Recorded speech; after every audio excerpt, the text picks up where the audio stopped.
How are you, Lisa? Hi, how are you? Good. I actually did want to let you know, I looked up you when you mentioned that someone had had a business in your house before. Yes. So there are professions that are allowed in almost actually all our districts, I think, in the zoning. So that I think was that's probably how it went in, and that anywhere in town you could have professional businesses like an accounting business or something. Even an insurance company could be. I'll have to, I'll get the exact part of the zoning rules and send it to you, but I'm guessing that's probably what it was under. Yeah. Okay. No, that's interesting because I like the person who we bought from was some kind of consultant and he actually used the offices, but that's kind of lower key. So I kind of, Yeah. but Yeah. the insurance company, because, they would have cars come and park and Right. So I I, don't know how that was, but I did know there are some zoning allowances for professional businesses. interesting. Okay. Yeah. Well, thank you. Yeah. Hi, Gary. Are you one of the residents? Yes, I am. Hi. Hi. And what street do you live in the district or? Yes, I live on Hunting Lane, 23 Hunting Lane. Oh, okay. Thank you.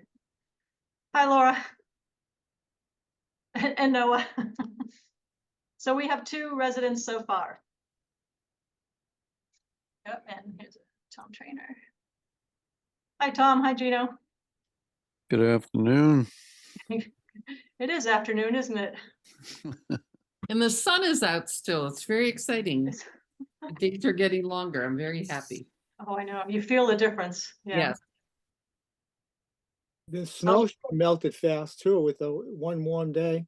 it did. We'll take it. So Laura, just to fill you in, Lisa lives just right outside the district right now as it's currently mapped. And she has an interest on being included in the district. And Gary sounds like he is right outside the district as well. And Tom is on our groundwater protection and a whole bunch of other committees. And you know Gino. Laura, I think you're muted, or unless you're not. Oh, Sorry, there we go. Can you hear me now? yeah. I know. Um, I have the draft presentation for what we would show at the public hearing that I can, show to the working group and the members of the public who are here.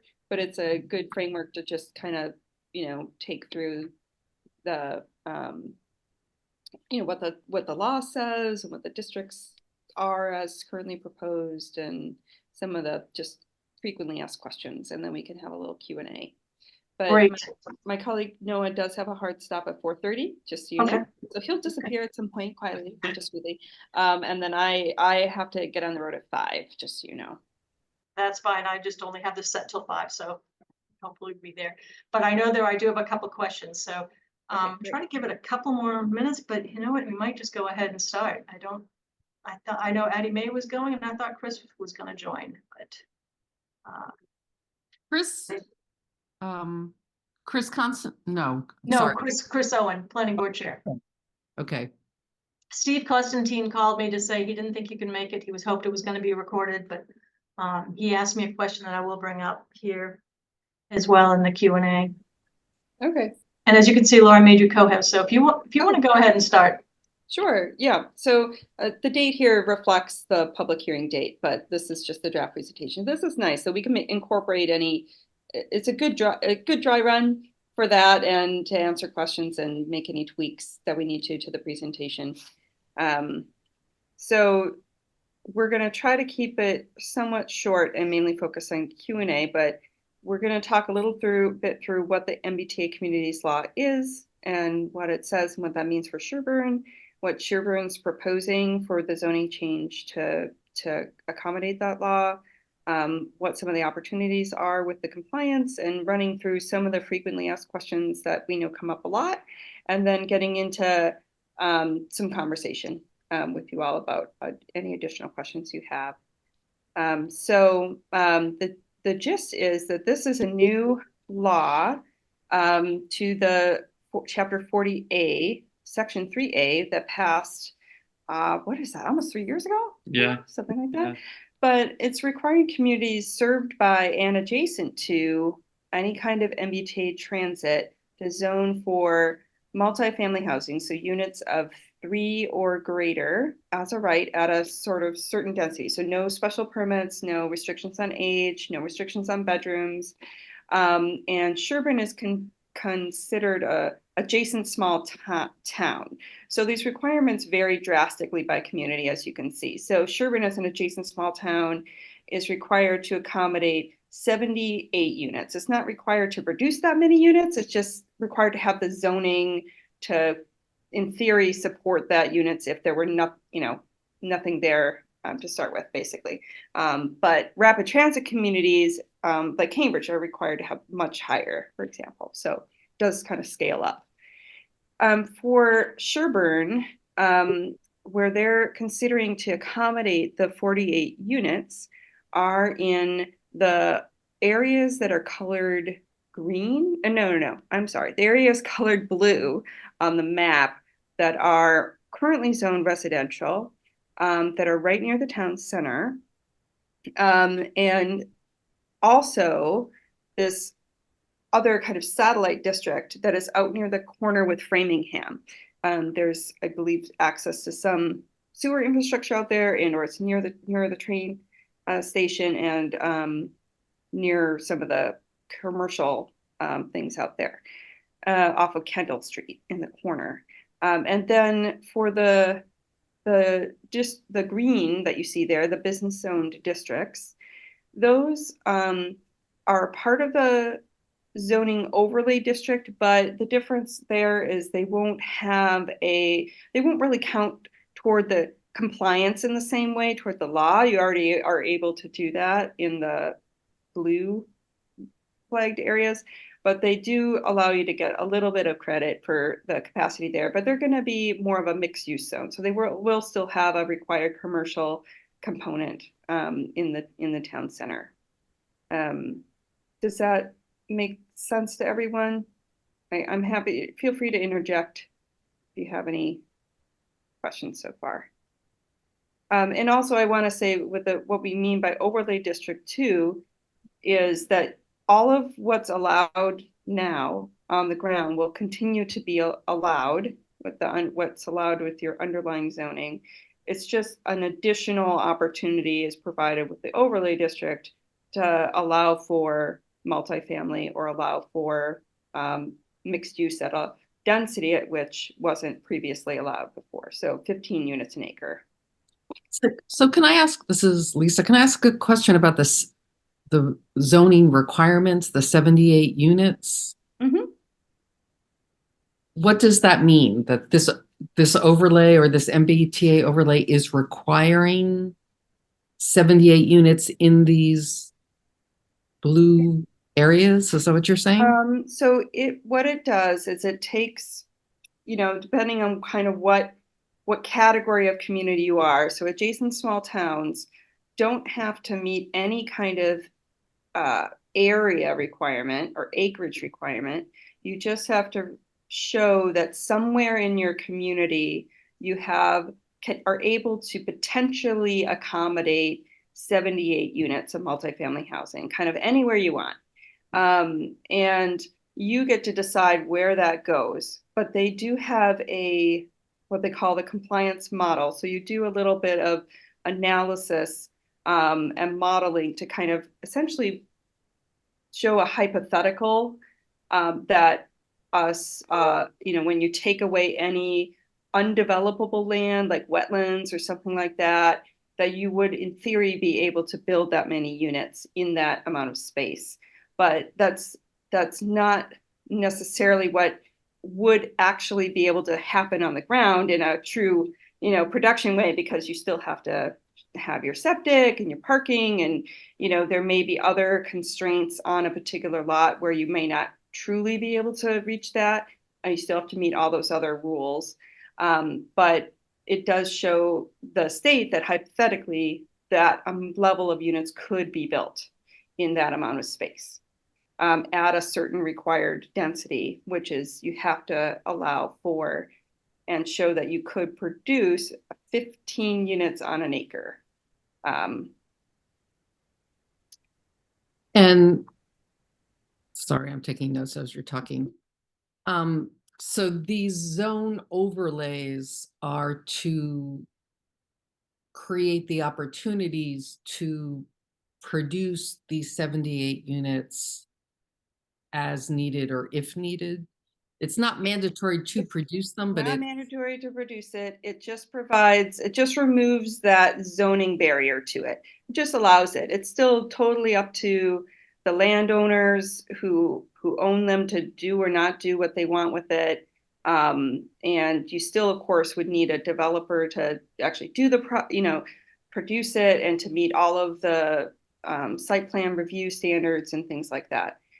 So there's certainly no guarantee, right, that something would be built there. It's just removing that, allowing for it to happen in theory. okay. And the 15 units on an acre, because that came up at the public meeting I went to, is that the maximum or the minimum or?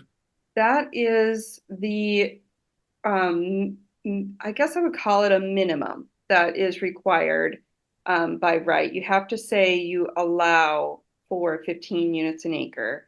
Whether or not someone wants to build 15 units an acre is up to them, but they could be allowed to build up to that level. They don't have to be allowed to build beyond that level, as long as you're able to meet your overall capacity requirements.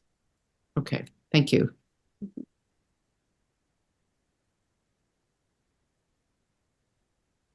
Any other questions so far? Actually, Laura, Tom Trainer, could I ask a question now? Of course. Thank you. I sort of understand the needs and been kind of following it, all the articles in the general press, communities all over Eastern Massachusetts facing this. But I'm just curious, on a practical basis, particularly the downtown section that you're showing in that map, right now, with the restrictions on development from reliance on wells and septic in Sherborn, right now nobody in those properties in color can add another unit of housing. And the restrictions are mainly over protection of 4 public water supply, zone 1 and zone 2s, and some practical restrictions on the septic density in that area. So actually some of the properties have tried to add like a single room in the last year or two and have been unable to because of some of those restrictions through our Board of Health. So I'm just wondering, why pick this area if it's not developable? So I would say that so there's really kind of 2 separate areas, and it could be that the Kendall Avenue parcel is ultimately a little bit more feasible to develop on than the town center because of as you said, it's sort of local well protection areas. Anywhere there's not sewer, you would have to meet Title V. So in a redevelopment scenario, I think they're considering it literally just in land space, like imagining, and this isn't, as you said, practicality, imagining if things were essentially just torn down, what's there, not that that would happen, and a whole new septic put in that would meet the needs of a brand new redevelopment or infill development. I mean, in theory, there's enough space to do it. But to your point, that's typically not practical or not desirable necessarily for the landowners who are there. And it is sensitive land with the zone 1 and 2 area there, but that's not considered to be excluded per the state standards. So it's an area where you might want to, consider not doing there if there's another option. Which is, I think, a good reason why Kendall Ave was brought into the scenario. But the town center really is flagged in your comprehensive plan, in your housing plan, and putting additional residents and residential density near a town center can really be a great economic development strategy as well. If you're able to bring a little bit more vibrancy and life and people living close to, businesses that are there, they do kind of come together nicely and kind of plan our best practices. So that was an area, I think the planning board, because it helped meet some of the other goals that the town had already identified for long range planning and housing planning, that was an area of interest. But I think that's a little bit why they kind of split the difference. And maybe, I have Gino on here, and there may be others who want to speak to this as well. So I don't want to necessarily, put words in the town's mouth, but that was my understanding. I see. Well, go ahead, Gino. I see Marion has her hand up, but before she speaks, yeah, the bottom line is the town is not under any obligation to provide infrastructure to make the development happen, only adopt the zoning. So it would be up to the landowner or a developer to figure that out, not the town. That's the bottom line, essentially. It just doesn't seem practical with the current water and sewer constraints. No, it makes sense if public water and sewer serve that area, certainly. Have the extra units with new residents, nice walking distance to services and library and all the other amenities. But until there's public water and sewer, it's not going to happen. Thank you. Marion? All right, I'm really just sort of reiterating Tom's question because I didn't hear an answer that makes a lot of sense from the point of view of the state. I'm wondering if any town has submitted the sort of plan that we're thinking of submitting with this town center area, which we know practically is not buildable, and DEP could tell us immediately that it's not buildable, or DEP could tell the state that it's not buildable. So will that fly when this bylaw is reviewed? Is there any previous experience from other towns that tells us what would happen to our proposed bylaw? So this is new for everybody. The only communities who have been submitting so far are the ones with the earlier deadline, which is the rapid transit communities. That said, we do believe that this would fly, and I am in, have been in communication and things with the Office of Housing, or what do they call it? EOHLC? Yeah, Executive the Office of Housing and Community Development.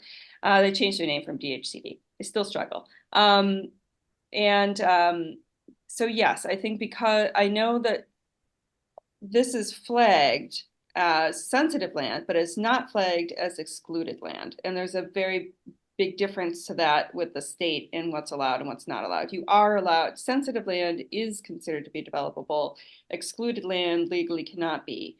So this still meets all of the requirements, and actually where I think, and I don't have those maps handy, maybe those would be good to have in this presentation or for reference, where we map the excluded and the sensitive land. But I think most of this, the RA districts are really almost a little bit away from some of those well areas, if I remember right. I'd have to go back and look at those maps, but yes, it does mean review that desires could, there's an website, the and have them do a bit of a pre-review and sort of pre-approval if you ahead of the town meeting. I'm not sure that your answer was heard, Laura, because it was breaking up, but I think what you said was that this has been submitted to the state for pre-approval, so we should get an answer soon as to whether this would fly or not. Would this also help us, if this is approved, to go after state or federal funding for water and sewer in the downtown area. And, 10 years from now, it's saying we would like to be able to service the downtown. I don't know, just.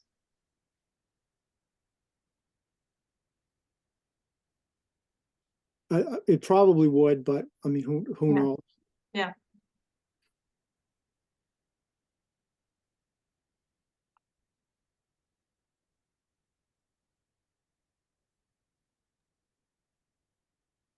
I think, I mean, to more specifically answer your question, Heidi, I think any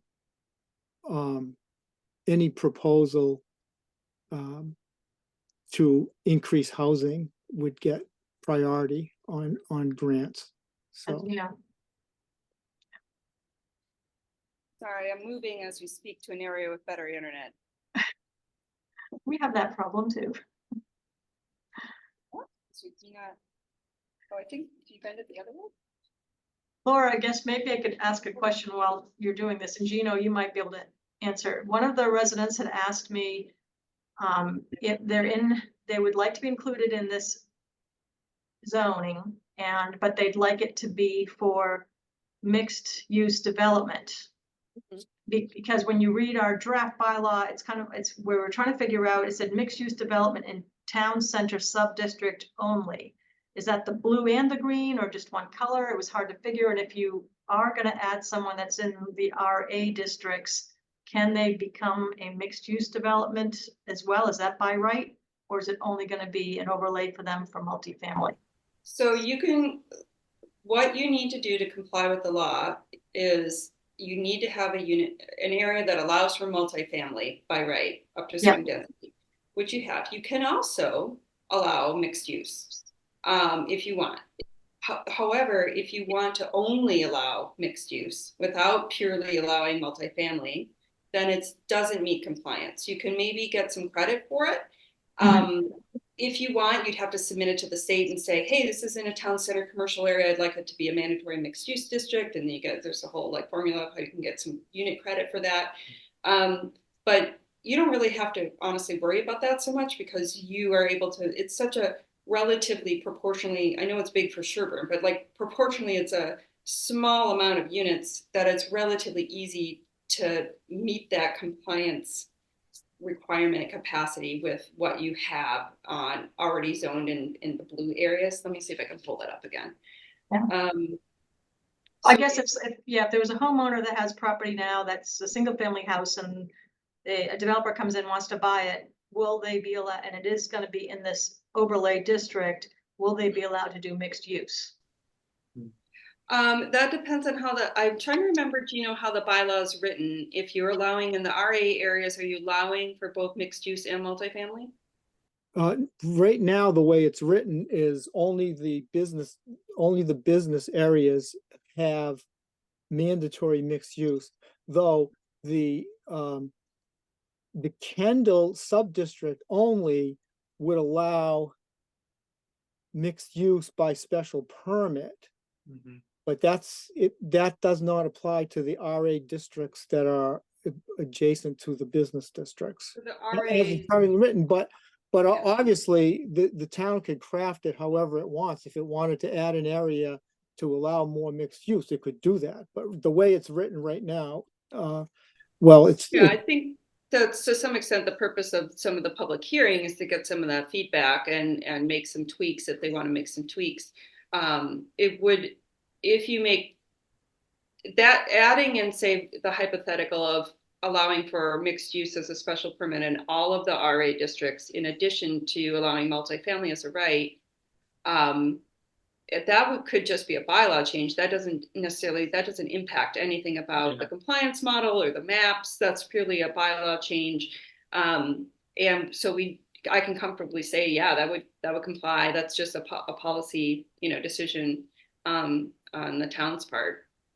But if you were looking to kind of expand where these districts are, then that would impact the compliance model. You'd have to do it again, do up the change maps and stuff like that. Yeah. So the requests I've had so far from residents are, if you're looking at the map where the green sits out, see if you, on the right-hand side of the road, you've got the green that's only goes up part way. Mhm. And then you've got lots going, so I have requests from all those houses that are currently in the white. And then if you go up one more, which is across from the blue, that house, and then the house immediately to the right along that one. Those have requested that they'd be interested in becoming part of this overlay district. For multifamily and or just mixed use. Two people had mentioned they'd like to have mixed use. I think in addition to multifamily, but Lisa, you were one of the people, maybe you could ask.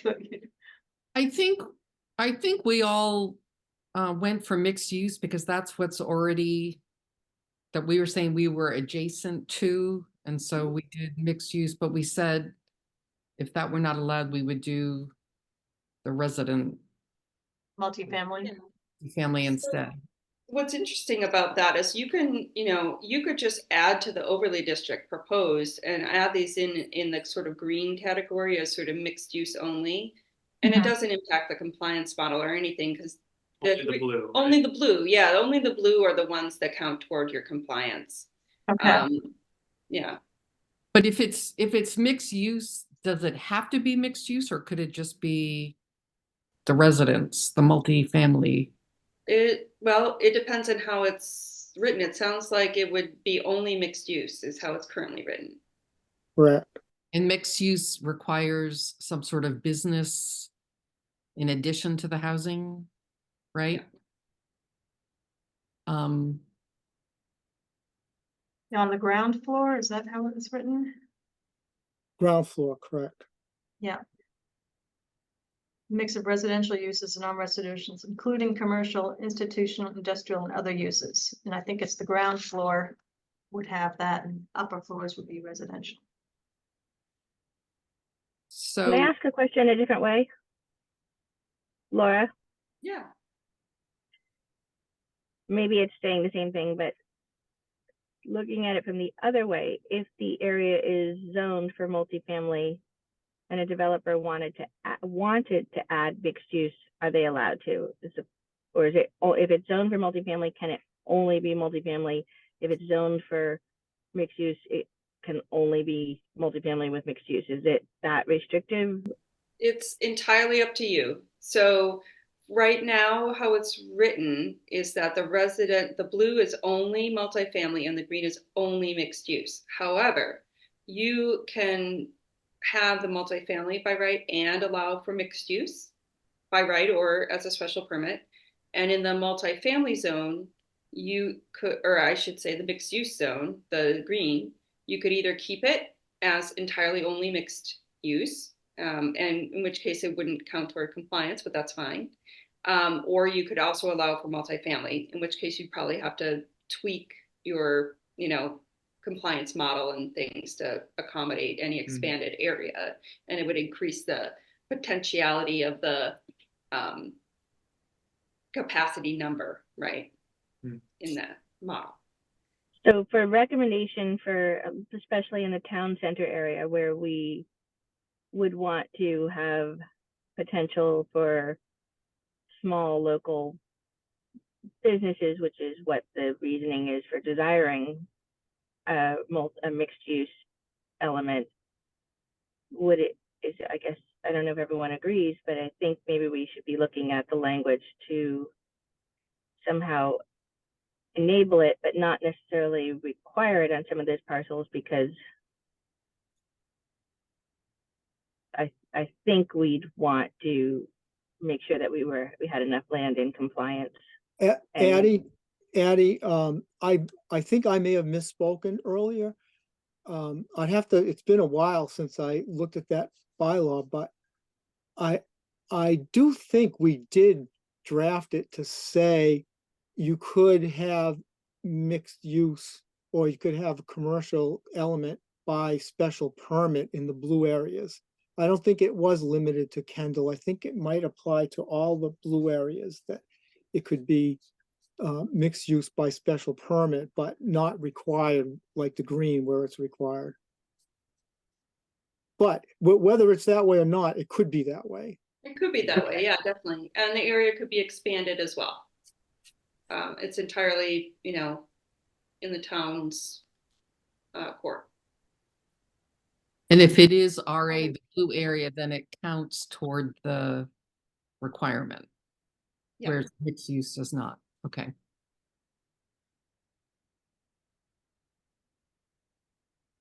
So I see Addie and Marion. Addie, did you have your answer? Yeah, she seems like she's good. Marion, do you have a question? Okay. Yeah, I thought what you said really surprised me about the mixed use area. If it is developed as mixed use housing and commercial, would not comply, would not count toward our 3A requirement. And that surprised me because my understanding was that mixed use is allowed and that there are recent changes at the state level in the 3A law that relate to mixed use. I don't know what those are. So could you just confirm that if you have mixed use there, it doesn't comply? And if it doesn't comply, why should it be in the 3A zone? So the only, as it's currently written, only the blue areas here are your so-called compliance districts, and they only allow for multifamily. You could also, in addition to multifamily, allow for mixed use. That is fine, as long as you're also allowing for multifamily. The reason why the green districts right now don't count toward compliance is because they don't allow for only multifamily. They require mixed use without any allowance for pure multifamily. Now, in those so-called mandatory mixed use districts, as the state calls them, if you wanted, you could submit a form to the state and say, hey, I want to do a mandatory mixed use district here. It's in my town center. I can justify that it's already a commercial area. I want to preserve this commercial use here. Please approve this as a mandatory mixed use district.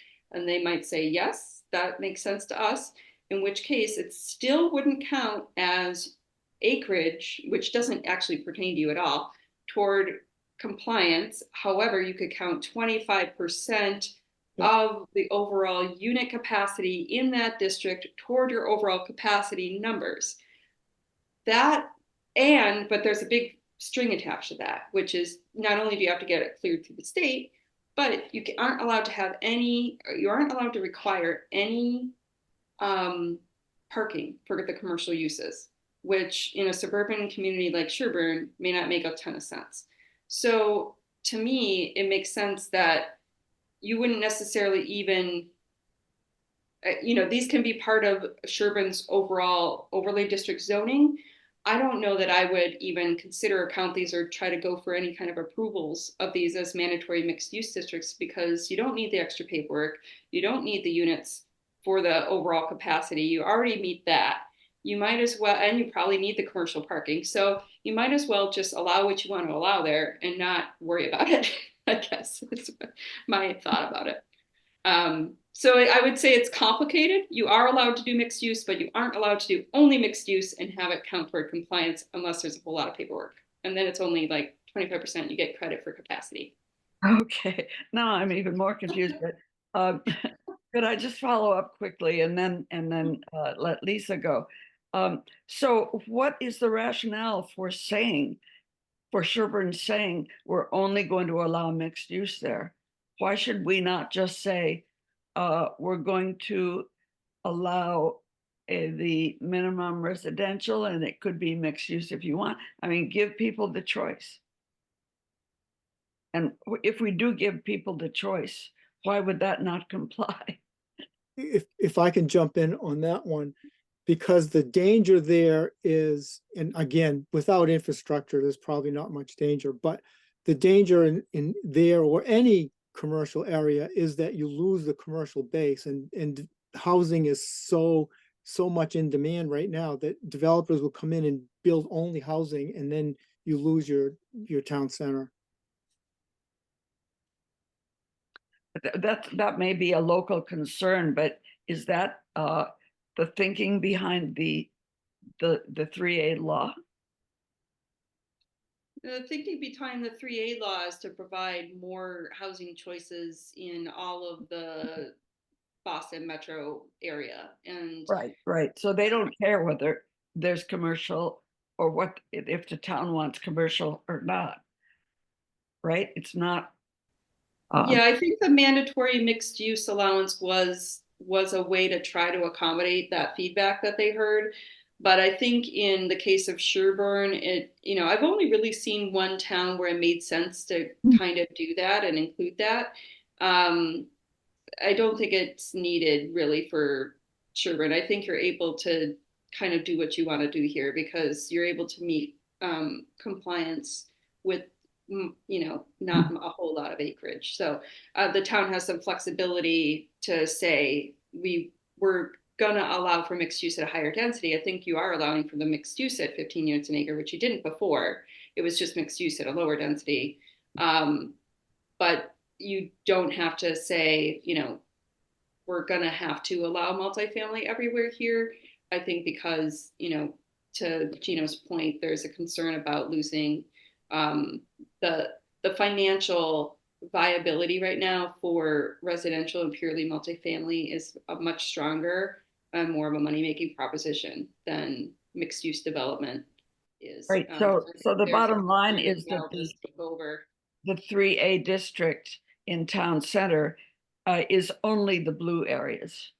Yep, and the Kendall Ave parcel. Yes.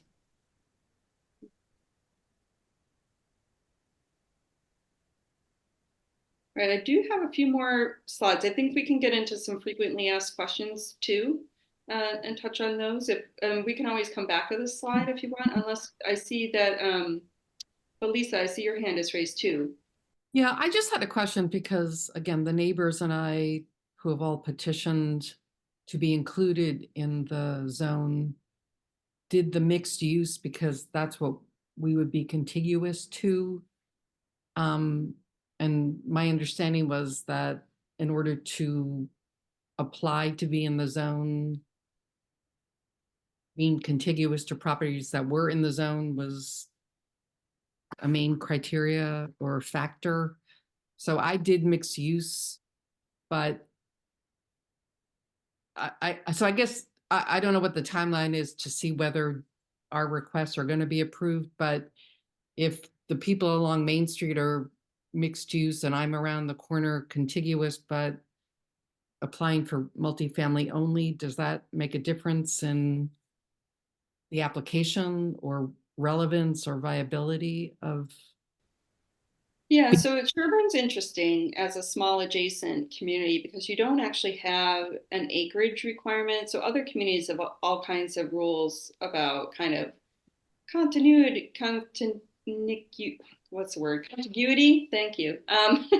And overall acreage and all of this stuff. All you have to show is that you can do the right amount of density,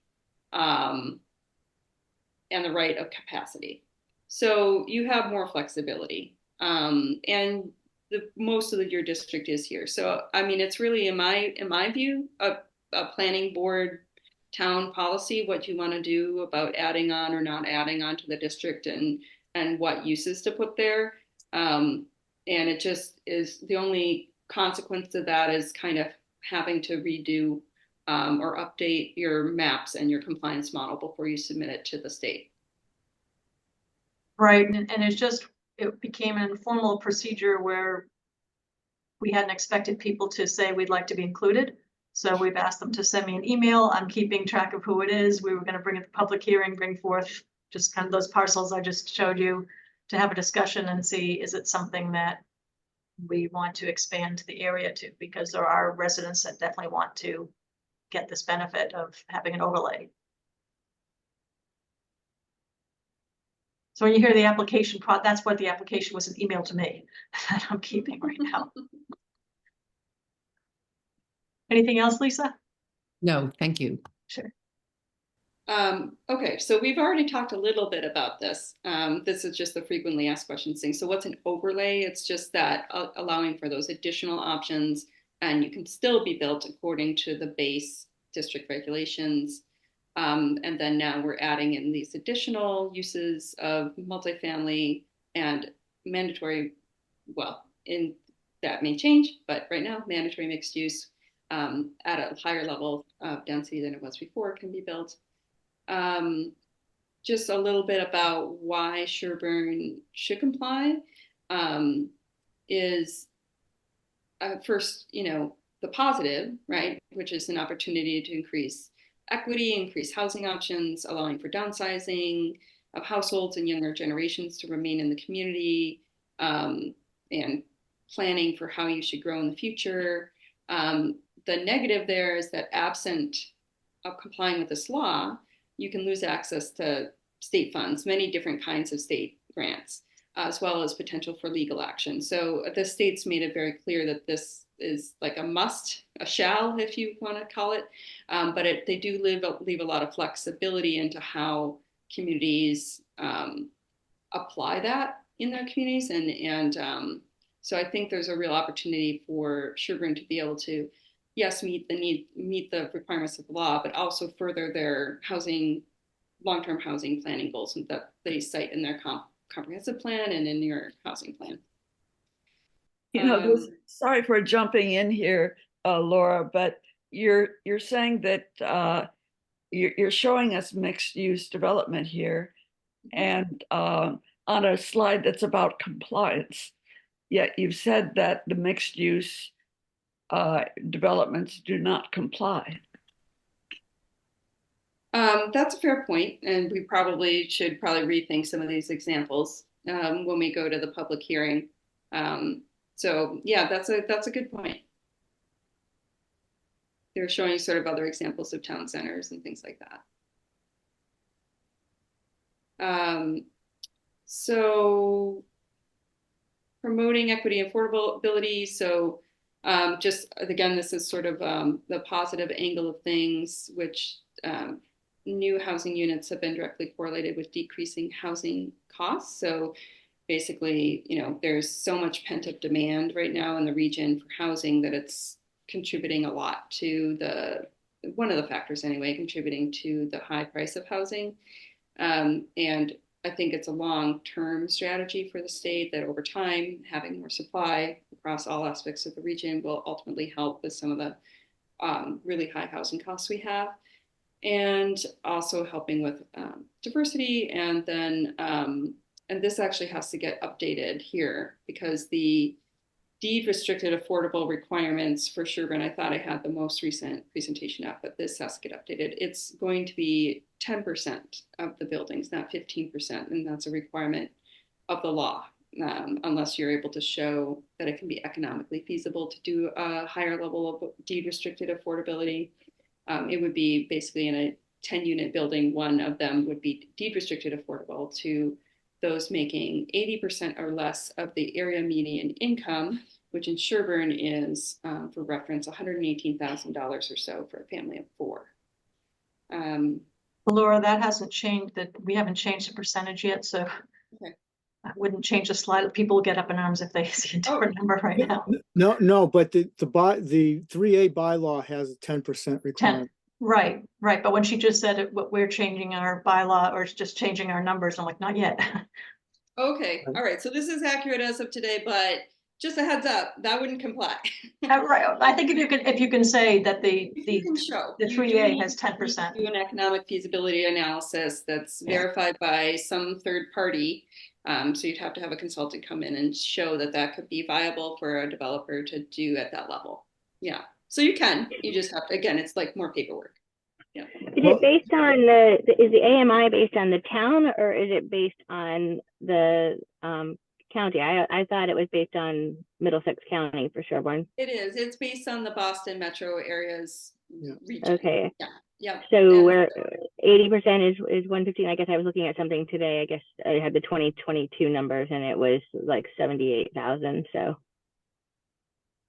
maybe I was looking at the wrong. It also depends on family size. So a family of 4 is 118,000. So it goes up with family size. So you may have been looking at like a 1-person household too. Can we adjust this slide to note that it's for a family of 4? Just I think it does say if you have less than 118 for a family of 4. But we can throw on, what it is for a single person household as well.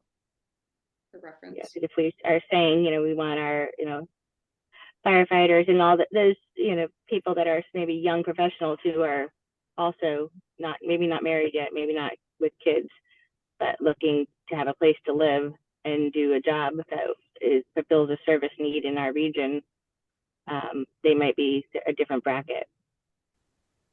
Yep. Lisa, your hand is up. Did you have an additional question? Oh, okay. Just wanted to check. And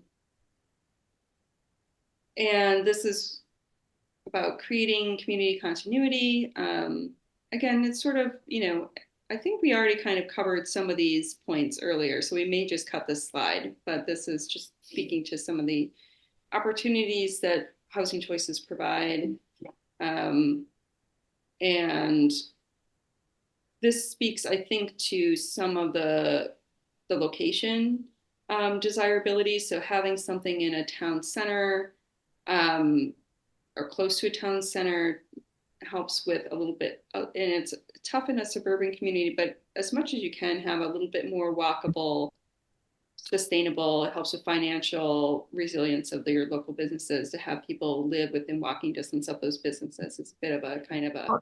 Laura, just to clarify, these slides are not specific to the 3A zone. Is that correct? They're not specific. Right, they're just kind of, colorful, slides or pictures. Okay. Yeah. Okay. Yeah, but if this is a good dry run, like I said, so if you think those are kind of distracting, we can find other photos to show at the public hearing. I think if you're going to talk about 3A, you should make it consistent with the 3A law. Okay, thank you. And Laura, actually, the slide before that where you talked about the continuity, I think this one, if we could really stress what was the impetus for the 3A law of letting affordable families and letting them know how difficult it is for people to afford things. And that was one of the reasons they brought this change about, or just something with a little bit of history to show why it came about might be good, because it was Grace Shepherd actually that brought that up at our last meeting. I believe that the Executive Office EOHLC did come out with a very short, it's like a 3-minute video clip about kind of the background of the law. Yeah. That may be something that's sort of interesting, just to show at the top of the meeting and let them talk for themselves about what the background of the law, what it means, why it's there. I think that'd be helpful, because she brought around, like, we're focusing on this, but we're forgetting what was the reason they created it. And I think we can start the public hearing with why. Why are we doing this? And I also think I should have in a little bit more details on the law itself, maybe walking through the requirements, which I kind of did verbally, but I think it's worth spending a little bit of extra time with it in the beginning of, like, what does it mean to be, of reasonable size, of not discriminatory to families or whatever, those sort of requirements that are baked into it. Right. And Chapel, one of the apply to Sherborn is a small adjacent community, but it's still good to know what that. And Chapa, a meeting I went with there, Lily Links had a site, she said residentity, something that you could show examples of what does 15 units look like in this. And I thought that might be really good to put up an image of what does this development look like here. Yeah, I agree. That's kind of a fun website to zoom in and out of. Yeah, so I don't know if you can get a couple pictures like that, because people say, what does it mean, 15 units in an acre, or what could it be? Yeah, great. Yep. Okay. Sounds like a great idea. So some of the things that often come up in these discussions around development, a new development, are wondering about impacts on things like schools, traffic, infrastructure, and how they look, design. And for Sherborn, at least, the impact on the schools are most likely going to be very limited. It's a very small number of units that are even potentially going to be built. And those sort of things do tend to happen over a long period of time. So I think the town would have time to adjust. And also smaller, there's a big demographic change happening right now with an overall aging population, and also families with children are tending to have fewer children, but sometimes no children. And so in general, school enrollment numbers are pretty flat or declining in most communities. And so I think that while those concerns are valid, they're sometimes overstated, I guess, about concerns around schools, and things do take years and years also to be built. So in terms of traffic, it's also, a mixed use or a new development would produce some trips. Having mixed use might reduce some, because you could walk in theory minimally, but those sort of impacts are going to be discussed with the planning board during site plan review. And you can have a study or something to kind of show what they think the overall impacts of a new development would be. And for infrastructure, as Gino alluded to earlier, that it's really on the developers to have cover any cost of any water or sewer infrastructure impacts or construction. They would have to, sewer, maybe it's the better word to use there would be wastewater infrastructure. They would have to meet Title V. And for design, site plan review is an opportunity for the planning board to have some opportunity to discuss aesthetic considerations. It is done, it's not a special permit, so there is some limits to the leverage that they have, but I think that, that's always a consideration that can be discussed with potential sites and developments. And I think that this is just the recap here. So trying to guide it mainly to the town center, 78 units to zone for, but not necessarily produce, and an opportunity to promote more housing choices, equity, affordability, new opportunities for downsizing and for younger generations. And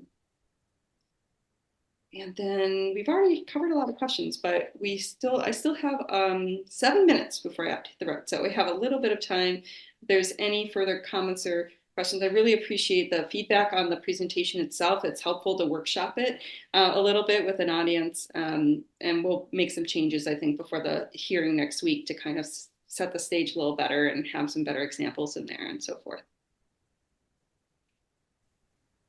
Lisa, did you have a follow-up question? Yes, and Heidi, I don't know if this was the question you were going to ask, but there was a question about whether the zone overlay would impact real estate taxes. Yes, I did look into that. So I did talk with the assessor, and the way it could potentially, it's not going to impact whether you have an overlay or not on your house right now, as far as the real estate. You're taxed on your dwelling, you're taxed on the land value. However, if a developer buys properties left and right of you and the properties go up in price, your evaluation of your house, when they do their valuations, is going to naturally rise up because your neighborhood went up. That's going to happen whether it's in your overlay district. That's going to happen whether you happen to be in maybe a hot neighborhood or something going on. But it's not, from what I'm finding out, the taxes are not tied to any overlay zone, but maybe what is produced in any opportunity. So it's really more about what's on the ground than what's Right. potential. Yeah. Okay, thanks.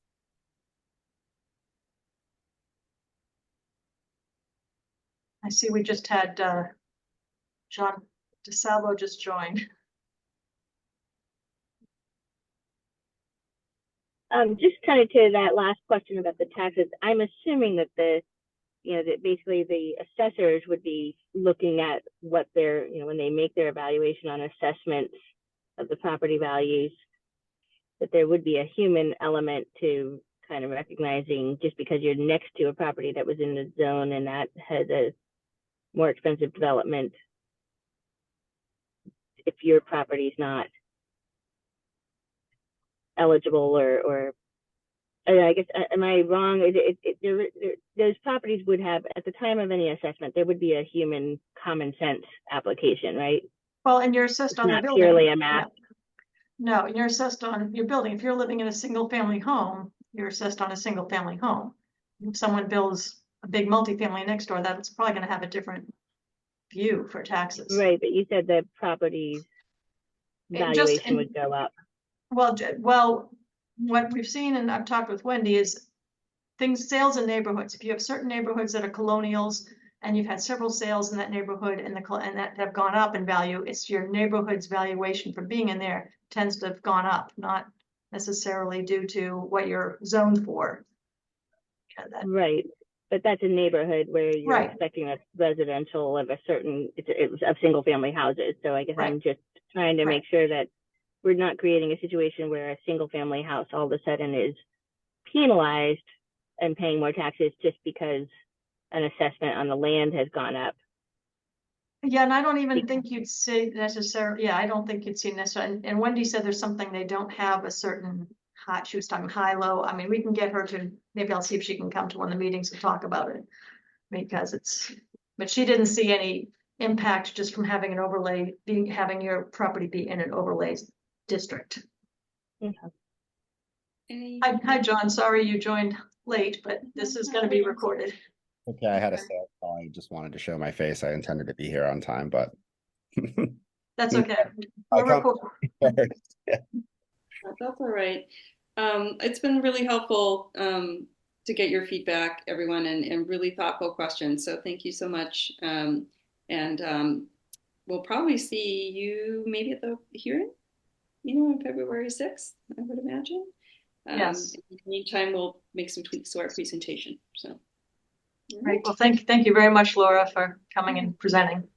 And there's lots of information on the town's website, planning board website, as well as, you can Google it. The state's got all kinds of resources too on their website. So if you want to dive into the weeds, you're more than welcome. I just have one question on any proposed or thought of changes. Would there be any, is that what's going to be discussed on the 6th, or do you think there might be already an update that happens? And if the answer is in the recording, I'll just go seek it. No, that's okay. There was nothing discussed of an update. We'll discuss that on the 6th. Perfect. Okay. Yeah. Okay. Thank you, everyone. Thanks. Okay. Thank you, everyone, too. Thanks.